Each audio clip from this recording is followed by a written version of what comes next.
Kemendikbudristek ya. Ya. Jadi tentunya pasti kita dukung karena Kemendikbudristek ini orang tuanya Polimedia Kreatif.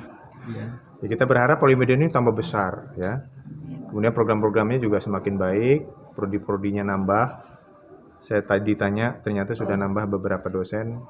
Nah, harapannya mahasiswanya juga nambah, jadi lebih populer. Nah, tentunya kita juga berharap kualitas pendidikannya juga meningkat.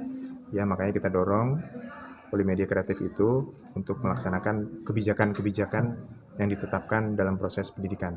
Satu, melaksanakan kebijakan Merdeka Belajar Kampus Merdeka. Nah, kemudian pengembangan metode pembelajaran ya, diantara misalnya project based learning segala macam. Dengan demikian maka kita berharap lulusan Polimedia Kreatif ini bisa menjadi lulusan yang kompeten, unggul, sesuai dengan kebutuhan industri. Nah, demikian. Jadi kita melihat Polimedia ini sudah sangat adaptif ya, mampu beradaptasi ya dengan berbagai perubahan yang ada di kementerian.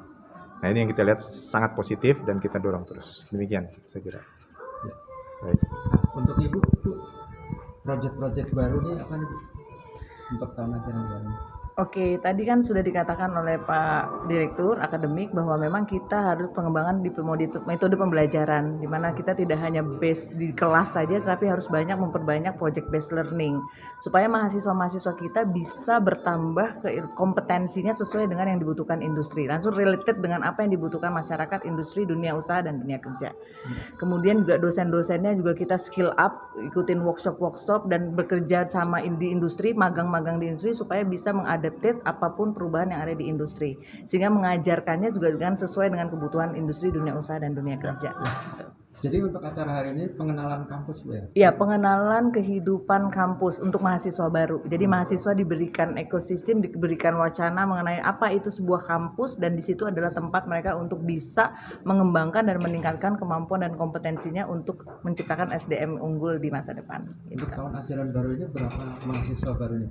Kita ada 1.417 mahasiswa baru, terdiri dari 4 jurusan dan 15 program studi, yang semua basisnya adalah industri kreatif. Tentu saja itu ada peningkatan yang sangat luar biasa, tapi tetap kami melakukan seleksi sangat ketat karena memang keterbatasan segalanya, karena kita tahu dunia vokasi itu semua itu harus berbasis dengan project, berbasis dengan praktek. Tadi Pak Beni katakan bahwa 60% praktek dan 40% theoretical. Jadi nggak hanya bisa theoretical saja, tapi harus apply dengan praktek-praktek yang ada. Dan itu kebutuhan lab juga kami harus terus-menerus meningkatkan, karena nggak bisa langsung secepat itu kan, kalau itu perlu waktu seperti itu.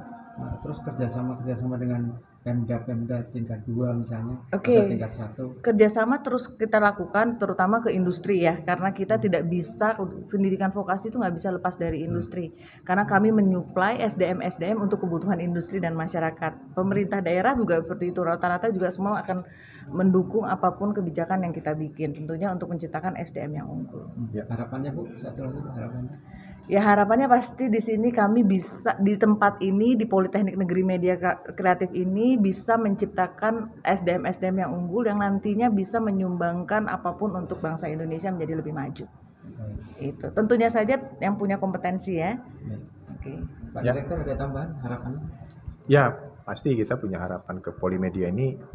Kalau dilihat satu politeknik yang punya spesifikasi khusus ya, media kreatif gitu. Dan ini di tempat lain menjadi bagian hanya satu prodi, mungkin 2 prodi. Nah, tapi ini suatu politeknik dengan mengusung media kreatifnya. Kita berharap akan mendukung ya penyiapan mahasiswa lulusannya untuk menghadapi era industri 4.0. Karena disitulah fungsi-fungsi media kreatif itu sangat dibutuhkan untuk menghadapi tantangan masa depan ya. Nah, ini lulusan-lulusannya kita berharap ya bisa mengisi ya porsi-porsi pembangunan yang diharapkan oleh Indonesia di masa depan. Demikian saya kira. Saya ingin bertanya Pak, adakah tips untuk kreator muda dalam menghadapi dunia perkuliahan di era 4.0 ini? Oh iya, dia harus adaptif. Nah, tadi saya sudah sampaikan ya, perubahan itu sangat cepat. Adaptif tuh gini, kita jangan merasa, oh saya udah nyaman dengan kondisi ini. Nah, ini yang harus kita ajarkan ke mahasiswa. Dia harus bisa berubah cepat pada sebuah perubahan dan bisa beradaptasi ya dengan perubahan. Karena eksponensial perubahan itu. Kita tidak lagi melihat, oh kemarin seperti ini, ya mungkin baru berubah nanti tahun depan. Enggak, mungkin kemarin seperti ini, mungkin bulan depan udah lain. Nah, perubahan-perubahan itu yang harus diadaptasi, kalau enggak dia ketinggalan, ya tidak bisa bersaing ya dengan masyarakat. Yang mana ada sekarang yang dosen ya, misalnya dosen nih ngajar pakai OHP ya. OHP mungkin bapak-bapak ibu udah nggak kenal ya OHP itu apa sih. Yang ada sekarang slide, ada Zoom segala macam. Kita harus bisa beradaptasi. Nanti mungkin berubah lagi dan sebagainya. Nah, setelah kita harus mampu beradaptasi. Saya kira itu ya kuncinya. Boleh kasih pesan dan pesan untuk mahasiswa baru Polimedia? Mahasiswa baru tadi, saya kira mahasiswa baru ini harapan kita semua. Dan mereka kesini punya sebuah tujuan. Nah, makanya tadi saya tanya motivasinya apa. Kalau punya motivasi, digali motivasinya, saya berharap motivasi itu tidak cuma sekedar motivasi yang disimpan kemudian tidak diwujudkan. Wujudkan sampai kepada batas maksimal, ya lulus dari sini dengan sebaik-baiknya.